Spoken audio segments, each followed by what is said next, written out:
ইতিবাচক প্ৰভাৱ পৰিছে। আমি 6 আগষ্ট তাৰিখে অসমৰ সকলো মহাবিদ্যালয়তে এটা হ'বলগীয়া অনুষ্ঠানৰ জৰিয়তে আমি নিযুত মইনা আঁচনিৰ প্ৰপত্ৰসমূহ বিতৰণ কৰোঁ।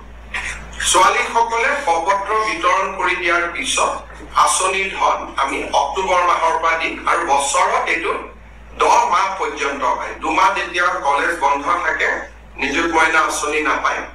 হায়াৰ ছেকেণ্ডাৰীত 1000 টকা আমি দিওঁ, ডিগ্ৰীত প্ৰতি মাহত আমি 1250 টকা দিওঁ আৰু পোষ্ট গ্ৰেজুৱেট পঢ়িলে আমি 2500 টকা দিওঁ।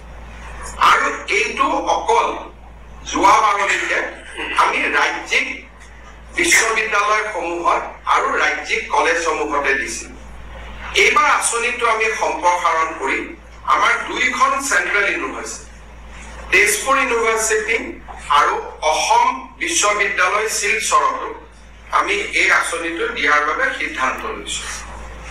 আৰু যোৱাবাৰ এই আঁচনিটোত একাংশ ছোৱালীয়ে সহায় পোৱা নাছিল।